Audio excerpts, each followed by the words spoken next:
فيما قد حكمنا وأسلافنا وسيفنا صالحون وإلى حضرة النبي صلى الله عليه وسلم بسر الفاتحة. أعوذ بالله من الشيطان الرجيم. بسم الله الرحمن الرحيم. إياك نعبد وإياك نستعين اهدنا الصراط المستقيم صراط الذين أنعمت عليهم غير المغضوب عليهم ولا الضالين آمين. الحمد لله رب العالمين حمدا يوافي نعمه ويكافئ مزيده. يا ربنا لك الحمد كما ينبغي لجلال وجهك ولعظيم سلطانك. اللهم صل وسلم وبارك وكرم ومجد وعظم وسلم على سيدنا ونور قلوبنا محمد مفتاح باب رحمة الله عدد ما في علم الله صلاة وسلاما دائمين بدوام ملك الله وعلى آله وصحبه ومن والاه ولا حول ولا قوة إلا بالله. أما بعد. Ikhwan rahimakumullah, alhamdulillah pada malam hari ini kita berada pada malam 30 daripada bulan Ramadan.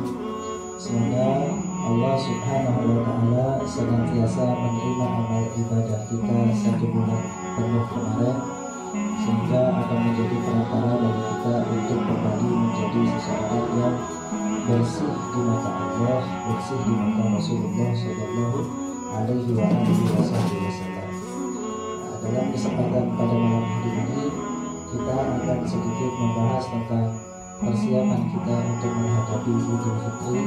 Kita akan mempelajari apa maknanya, apa sih sebenarnya yang perlu untuk kita tetapkan pada diri kita saat kita masuk kepada Idul Fitri, sehingga kita saat berada di dalam Idul Fitri cenderung kita tidak menjadi seseorang yang hanya senang dengan pakaian baru, senang dengan rumah yang sudah dicat baru, senang dengan karena sebab mudik pulang kampung bertemu dengan keluarga, dengan saudara. Bukan hanya itu, tapi kita juga akan mendapatkan makna Idul Fitri, sehingga benar-benar kita masuk ke dalam Idul Fitri ini tidak lepas daripada apa yang dianjurkan dan diajarkan oleh para ulama-ulama kita. Nah, ikhwan rahimakumullah, perlulah bagi kita untuk mempelajari terlebih dahulu apa itu Idul Fitri. Apa itu Idul Fitri? Nah, di sini dikatakan wa yaumul 'idi huwa yaumu farahin wa sururin. Dikatakan yaumul 'id, dikatakan hari Id, ya, itu adalah hari senang, hari penuh dengan kebahagiaan, hari penuh dengan kegembiraan.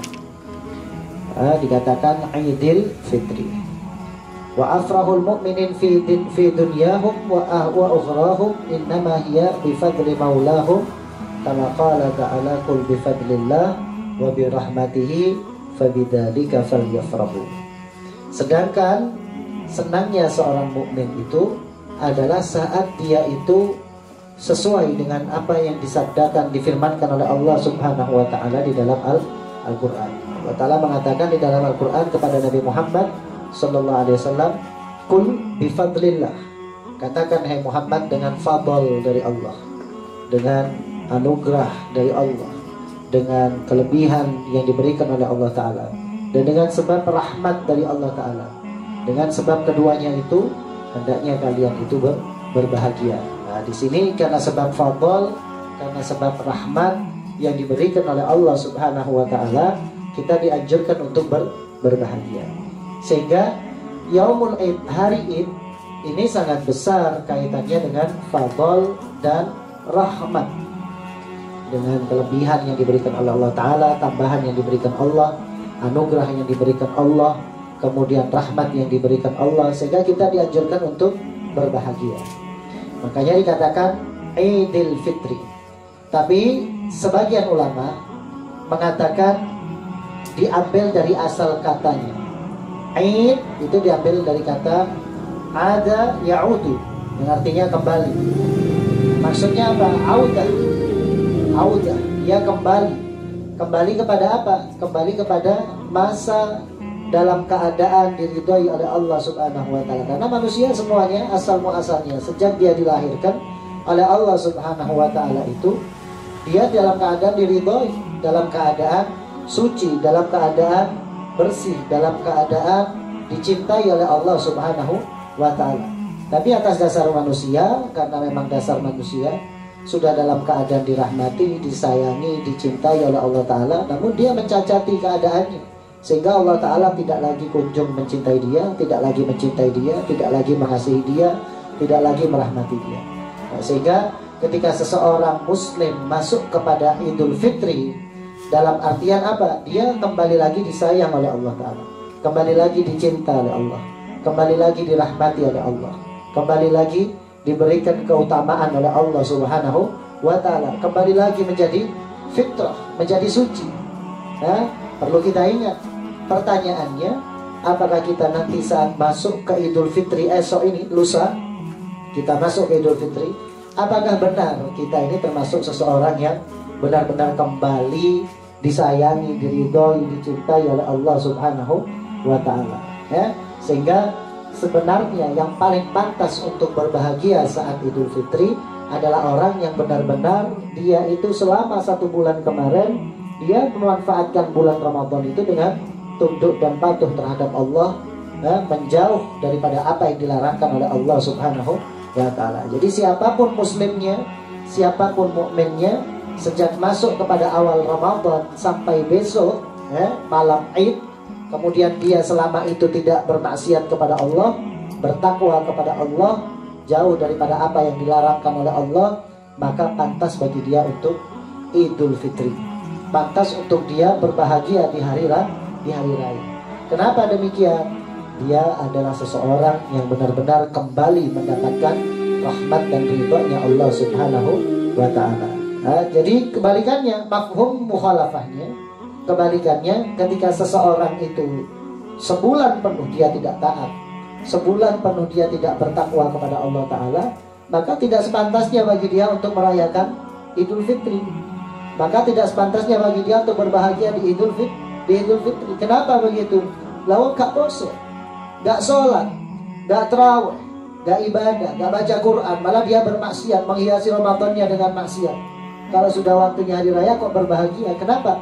Karena dia sudah tidak lagi mendapatkan ridho Allah, gak dapat fadl dari Allah, gak dapat rahmat dari Allah, jadi gak pantas untuk berbahagia. Makanya sholat tidak, puasa tidak, ibadah tidak. Kalau sudah hari raya, dia paling dulu bajunya baru, kemudian unjung-unjung silaturahim ke rumah warga-warga.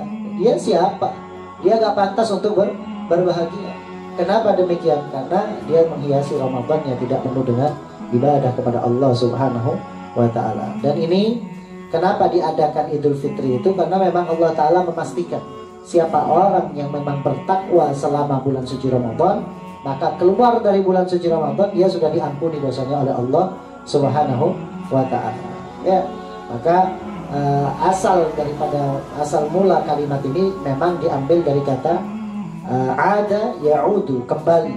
Dia kembali menjadi seseorang yang fitrah, kembali menjadi seseorang yang suci. Seperti dikatakan oleh Al-Imam Ibn Arabi, sumiya al-ida idan li'annahu ya'udu kulla sanah bifarahin mujaddadin. Beda lagi dengan apa yang dikatakan oleh Al-Imam Ibn Arabi. Imam Ibn Arabi mengatakan dinamakan Idul Fitri, kembali menjadi suci. Dikatakan Id karena sebab apa? Id ini terjadi di setiap tahun, terjadi kembali setahun setelah setahun lagi terjadi kembali. Karena terjadi kembali Id, maka Imam Ibn Arabi berpendapat karena sebab itulah dinamakan Id, dan dikatakan sebagai Idul Fitri. Ya, senangnya umat, bahagianya umat, senyumnya umat, bahagianya umat di Idul Fitri itu selalu terjadi. Wa Idul Fitri sumiya kadzalika li'annal muslimin yuftiruna fihi ba'da siyam Ramadan. Kata Imam Ibn Arabi, dan dikatakan fitri suci. Kenapa? Sumiya bidzalika, dinamakan dengan fitri karena sebab al-muslimin yuftiruna fihi. Di hari itu dia mengeluarkan zakat fitrah. Mengeluarkan zakat fitrah, tanda bahwa dia usai daripada berpuasa, tanda bahwa dia sudah menjadi suci. Dengan apa? Mengeluarkan fitrah, zakat fitrah untuk tanda kesucian badannya. Oleh karenanya Seorang mukmin sejati saat dia masuk ke dalam bulan suci Ramadan, hendaknya dia benar-benar menjadi seseorang yang takwa dan tunduk kepada Allah Subhanahu wa Ta'ala. Kemudian masuk ke hari raya, dia akan menjadi seseorang yang berbahagia. Nah, ikhwan rahimakumullah, itu sebenarnya makna daripada Idul Fitri yang perlu untuk kita camkan kepada diri kita sendiri. Perlu untuk kita camkan kepada istri kita, kepada anak kita, kepada keluarga kita, sehingga mereka saat masuk ke Idul Fitri bukan hanya berbahagia dengan pakaian barunya, bukan hanya berbahagia dengan pulang kampungnya, tapi dia juga berbahagia di hari itu dia sudah dalam keadaan suci di mata Allah Subhanahu wa Ta'ala. Nah, aslul kalimahnya itu dari itu. Kemudian sekarang kita akan masuk kepada sunnah-sunnahnya. Sunnah-sunnahnya Idul Fitri. Apa sih sunnah-sunnah daripada Idul Fitri? Kebiasaan-kebiasaan yang diajarkan oleh Nabi Muhammad di dalam Idul Fitri. Kenapa demikian? Karena Nabi Muhammad SAW itu sudah memberikan tuntunan pada setiap keadaan, pada setiap waktu, pada setiap peringatan. Nabi Muhammad sudah memberikan tuntunan. Kalau keadaanmu seperti ini, harusnya kamu begini. Kalau waktunya ini, harusnya kamu begini. Kalau ada peringatan ini, kamu harusnya begini. Itu sudah dituntunkan oleh Nabi Muhammad SAW. Termasuk saat Idul Fitri. Saat Idul Fitri, kita mendapatkan tuntunan dari Nabi Muhammad SAW. Tuntunan yang pertama, saat masuk saat tenggelam itu matahari malam Idul Fitri, berarti di malam 1 daripada Idul Fitri, malam ke-1 dia malam 1 Syawal, matahari tenggelam, itu berarti dia sudah mulai masuk kepada sunnah takbir. Disunahkan untuk bertakbir. Sampai kapan kesunnahan ini? Fatakbir fil 'id sunnatun 'anin Nabi sallallahu alaihi wasallam. Maka ucapan takbir, Allahu akbar, Allahu akbar, Allahu akbar, la ilaha illallah, wallahu akbar, Allahu akbar, walillahil hamd. Lafaz ini adalah hukumnya sunnah diucapkan sejak terbenamnya matahari hingga melaksanakan menunaikan sholat Idul Fitri. Ya, waqad qala ta'ala fi ayatis siyam walitukmilu al-iddata walitukabbirullaha 'ala ma hadakum. Allah Ta'ala juga mengajarkan di dalam Al-Qur'an, sempurnakan puasa kamu, kemudian bertakbirlah kalian kepada Allah Subhanahu wa Ta'ala atas apa yang telah diberikan oleh Allah Subhanahu wa Ta'ala kepada kita. Jadi sambil bertakbir, dia sambil membanggakan Allah, sambil tamjid, ya, memuliakan Allah Subhanahu wa Ta'ala, sambil dia mengagungkan apa yang telah diberikan oleh Allah Subhanahu wa Ta'ala. Wa takbir fi Idul Fitri yabda min waqtil khuruj ila shalah ila waqti bad'il khutbah sawa'an kana dalika fil masjid awil manzil awil aswaq. Dan adapun takbir ini disunnahkan, dianjurkan kepada kita sampai kita mulai sholat, sampai kita melaksanakan sholat. Berhenti saat mulai khotib menaiki mimbar. Saat khotib menaiki mimbar, ya, ketika khotib sudah naik mimbar, maka sudah tidak ada lagi kesunahan dari Nabi Muhammad sallallahu alaihi wa alihi wasallam. Disunahkannya di mana? Di mana saja. Di masjid, di pasar, di rumah, terutama di rumah. Kita punya anak, di malam takbiran itu kita duduk bareng sama kita punya anak, sama kita punya istri, sambil bertakbir pada Allah Subhanahu wa Ta'ala, sambil ajarkan kepada anak, ayo nak agungkan kepada Allah, besarkan Allah Subhanahu wa Ta'ala dengan ucapan takbir. Dengan ucapan takbir kita agungkan Allah Subhanahu wa Ta'ala. Kenapa? Karena di hari ini Allah Subhanahu wa Ta'ala memberikan kemenangan kepada kita. Karena di hari ini, di malam ini, Allah Ta'ala terima amal ibadah kita. Karena di malam ini Allah Ta'ala takdirkan kita menjadi fitrah, menjadi suci lagi, seperti bagaikan baru saja dilahirkan oleh orang tua kita. Nah, ini yang diajarkan oleh ulama-ulama kita terdahulu. Nah, itu yang pertama. Sunnah yang pertama adalah takbir. Sejak kapan tenggelamnya matahari? Yang kedua, al-ghuslu. Yang kedua adalah mandi. Ini disunnahkan. Wal ghuslu lil aidi sunnatun muakkadatun fi haqqil jami'il kabir was saghirir rajul wal mar'ah ala sawa. Dan mandi ini hukumnya adalah sunnah muakkadah. Untuk siapa? Untuk semuanya.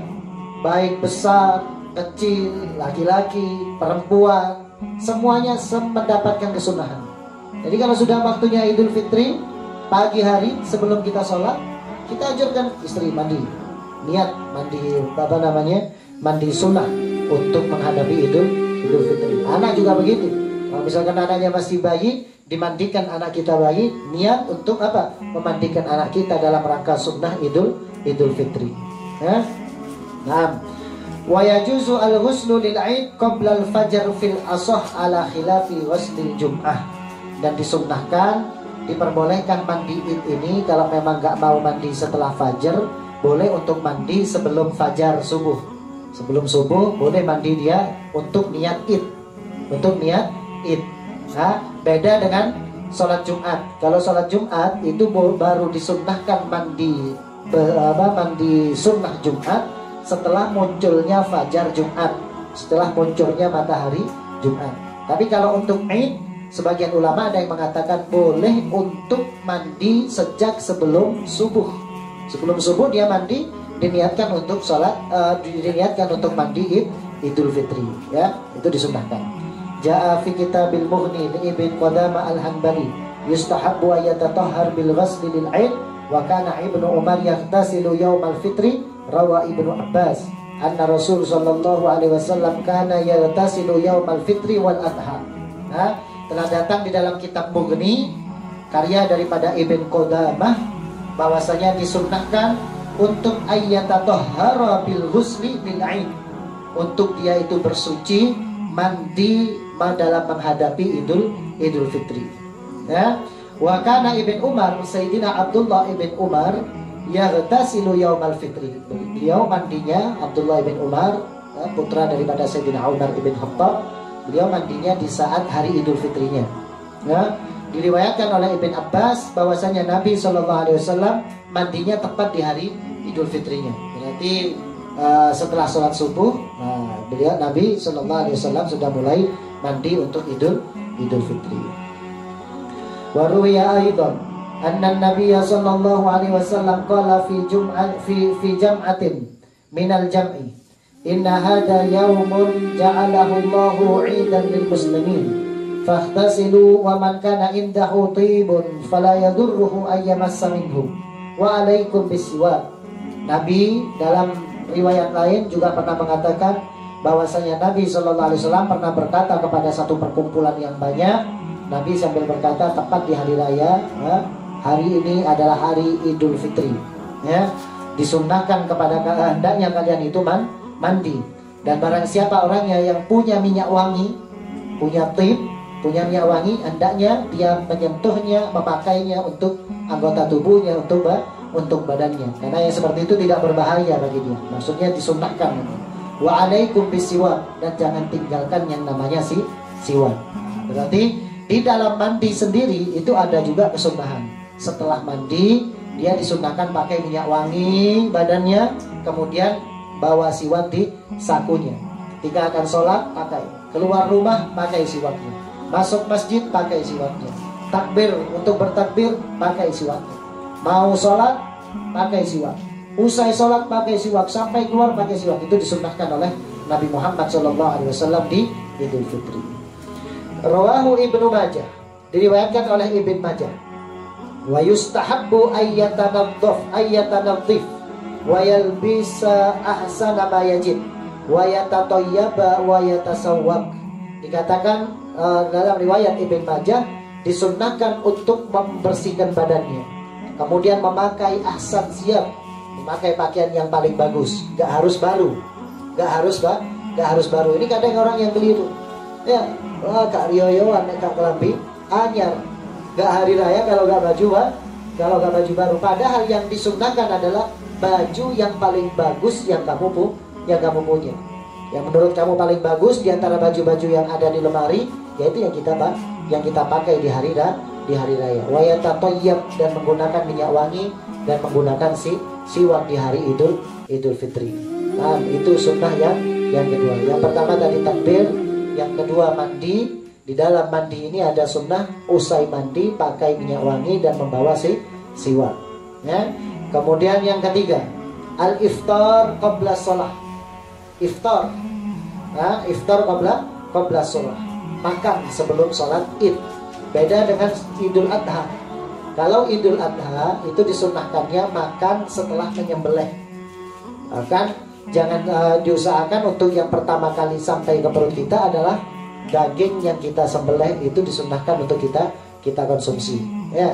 Tapi kalau Idul Fitri sebelum sholat Id, maka disunnahkan bagi dia untuk makan. Kenapa begitu? Karena sebelumnya dia sudah berpuasa, sehingga biar ada bedanya. Di hari itu sudah diharamkan untuk berpuasa. Ya. Sunnahnya, ya, yang disunnahkan adalah yang paling ditekankan kesunnahannya makanan yang jenisnya adalah kurma. Seperti Nabi SAW qabla al-khuruj ila shalah ala tamarat yakunna witran. Nabi itu selalu memakan kurma setiap akan berangkat sholat Id, minimal ganjil bilangannya, entah 1 atau 3 atau 5 atau 7, terserah. Yang penting nih bilangannya adalah ganjil. Seperti yang diriwayatkan oleh Anas ibn Malik, qala kana an-nabiyyu sallallahu alaihi wasallam la yardu yaumal fitri hatta ya'kula tamarat wa ya'kulhunna witran. Nabi sallallahu alaihi wasallam tidak berangkat ke masjid kecuali sebelumnya Nabi itu makan tamar, makan kurma, dan memakannya itu dengan bilangan ganjil. Nah, jadi kalau berangkat ke masjid besok untuk sholat Id, ya, makan kurma dulu. Ya, 1 bilangannya, 3 atau 5 atau 7, walhasil bilangannya ganjil. 11 juga gak apa-apa, ya 15 gak apa-apa. Nah, kalau kebanyakan juga akhirnya kamu ketinggalan sholat nanti. Nah, jadi ya, disunnahkan seperti itu. Yang pertama tadi takbir. Yang kedua apa? Tadi yang kedua mandi. Ya. Kemudian yang ketiga disunnahkan untuk makan. Yang keempat sholat Id. Ini sunnah.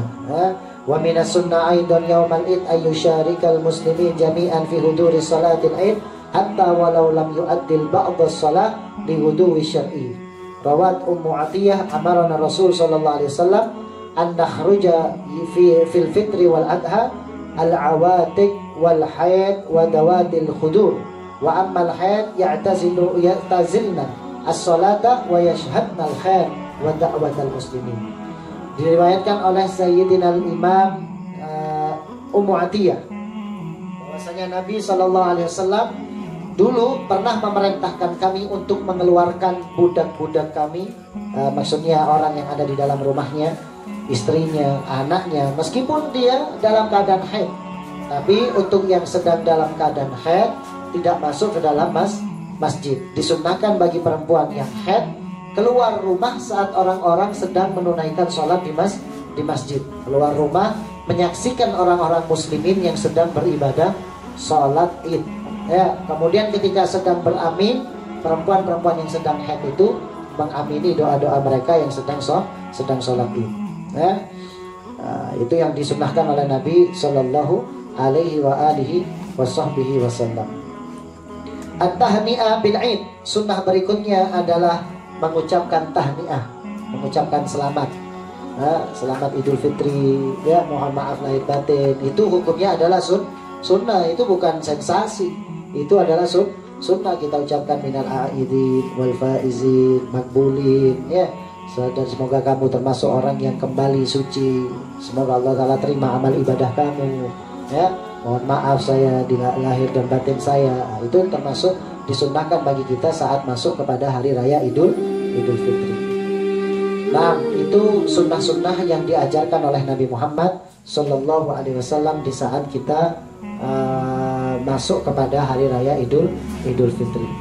Masih banyak lagi, termasuk berkunjung silaturahim, ya, kepada tetangga, kepada kerabat, kepada keluarga kita, itu juga disunnahkan oleh Rasulullah Shallallahu Alaihi Wasallam. Dan ulama-ulama kita juga memberikan ajaran kepada kita untuk berziarah kubur. Kalau sudah Idul Fitri, ziarah kubur. Kenapa begitu? Ini memang bid'ah. Memang bid'ah, gak pernah ada di masa Nabi Muhammad Shallallahu Alaihi Wasallam. Namun ziarah kubur di Idul Fitri itu diajarkan oleh ulama-ulama salaf kita. Mengapa demikian? Di saat kita sedang bahagia, kamu jangan lupa sama orang tuamu yang sudah tiada. Orang tua yang sudah ada di dalam kubur kita datang. Ya, Abah ini sudah Idul Fitri keberapa gak ada Abah. Ya, ini sudah Idul Fitri keberapa gak ada ibu. Ya, semoga ibu semakin bahagia di dalam barzahnya. Semoga bapak bahagia di dalam barzahnya. Jadi memang bid'ah, tapi bukan sampai kepada derajat yang haram. Bahkan dianjurkan. Kenapa? Ingat kepada kematian. Apalagi kita tidak mentaksis, kita tidak mengkhususkan ziarah khusus di Idul Fitri. Tidak, kita ziarah di setiap keadaan kita. Kapan kita sempat kita ziarah. Tapi untuk masuk Idul Fitri lebih ditekankan lagi. Kenapa? Saat kita berbahagia, kita tidak lupa kepada orang yang telah merawat kita dulu. Kita tidak lupa kepada jasa kebaikan orang yang sudah tiada ada di dalam kubur kita. Ya, insya Allah yang sedikit itu bermanfaat. Bismillahirrahmanirrahim.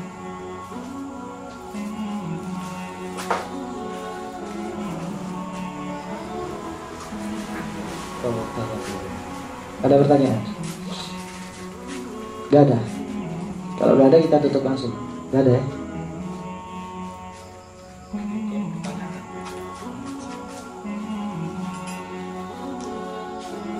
Kalimantan Utara. Saya ucapkan waalaikumsalam kepada siapapun yang sudah bergabung dengan Instagram, dengan YouTube, dengan Facebook, Kedai Kopi oleh Utang, Nabi Muhammad As-Segaf, Ar-Raudhah Media. Semoga semuanya kuasanya diterima oleh Allah Subhanahu wa taala. Gak ada, kita tutup. Insyaallah apa yang kita kaji pada malam hari ini benar-benar menjadi ilmu yang manfaat, barakah, dan menjadi perantara bahagia kita di dunia dan di akhirat insyaallah. Hada minni wal afu minkum. Wassalamualaikum warahmatullahi taala wabarakatuh.